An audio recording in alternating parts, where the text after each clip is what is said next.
Hello, how are you doing? I hope that your day is going well. And now, as we are approaching to Christmas, and obviously all different parties are in full swing, and right, there will be loads of family gatherings over Christmas and stuff like that. I wanted to talk about a little bit about social pressure and how to eat the way you want to eat, regardless of what environment you are in, right?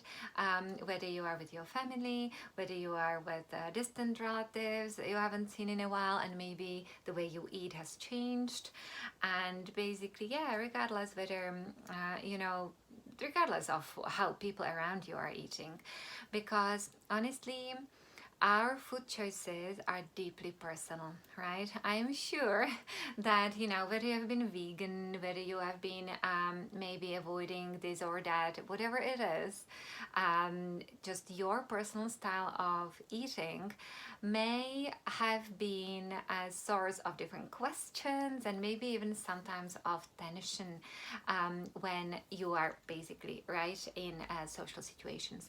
And so, and so obviously myself, having been vegan for over for over 10 years, and obviously having been eating clean, very clean, for close to 10 years, I have been in the situations when people were like, okay, why don't you eat sugar, and you don't eat any sugar, and you are vegan, and aren't you missing calcium and iron and protein, isn't that too restrictive, and all these kind of questions have been coming up. Okay, and so honestly, if you have been facing these, please, before you even go to any event like that, or before you even consider answering any questions like that, which by the way you don't have to by any means, please just realize that it is about you.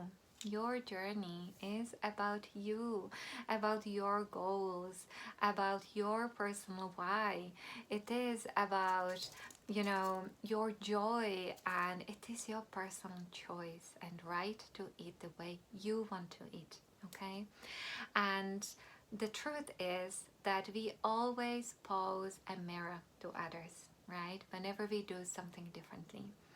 And it's not always nice what other people see in that mirror reflecting back to them. And especially with food choices, when you are more health conscious and, right, basically, let's say you avoid meat, you avoid dairy, and you avoid refined sugar.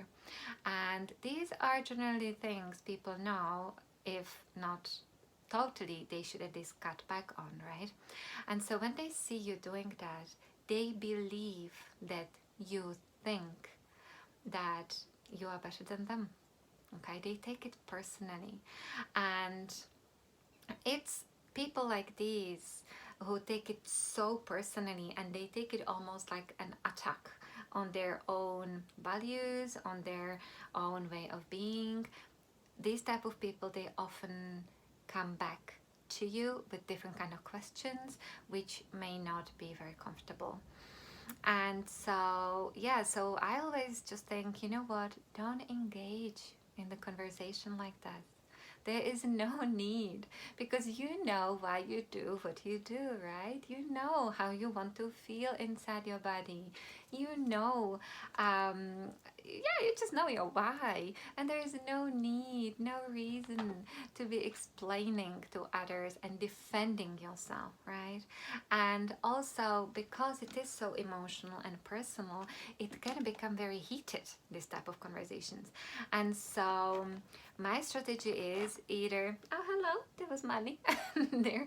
Yeah, so my strategy is either just, just deflect, just say, yeah, this is just something what I do for myself, but you know what, tell me about you.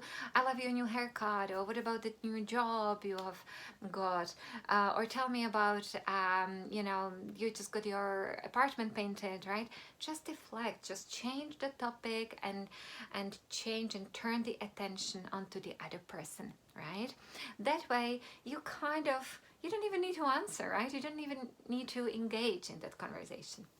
Another thing is, because it can be very, very personal, give the other party status, compliment them on something, right? So maybe it was the haircut, or I don't know, you can compliment them on that new job.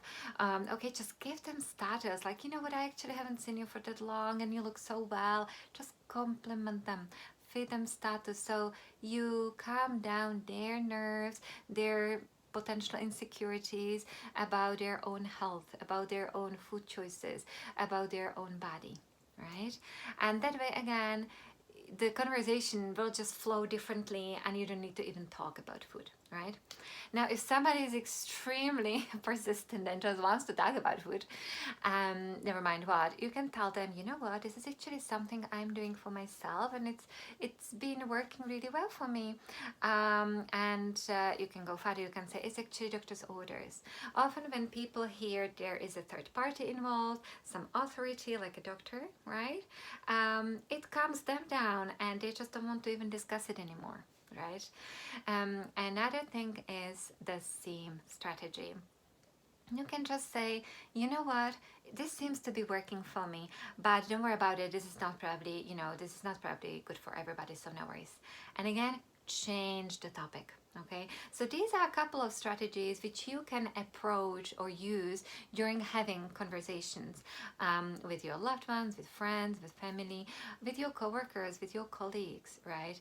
But ultimately, please just remember that you are choosing to eat or not to eat something for yourself, for your own benefit, because you believe in something, right? Because you are putting yourself first.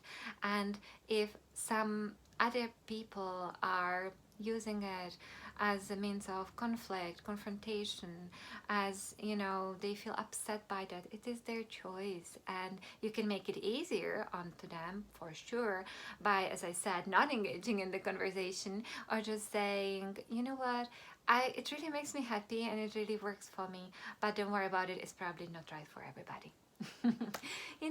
So yeah, so that's it. Because another thing is that there is no point of avoiding these situations either, even if you are tempted to do so. Because after all these special events and gatherings and parties and Christmas dinners and New Year's dinners and birthdays, whatever it is, they are here for us to connect, for us to be together and enjoy the company and catch up on what's been happening, right? They are not here really to discuss what we eat and why we don't, and what we don't eat and why.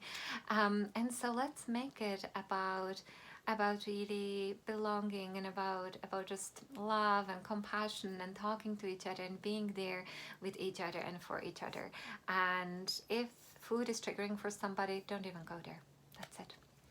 So yeah, so I hope that helped, and yeah, so enjoy all the beautiful parties and all the beautiful family dinners and gatherings you are gonna go for, and have a fabulous time. Bye.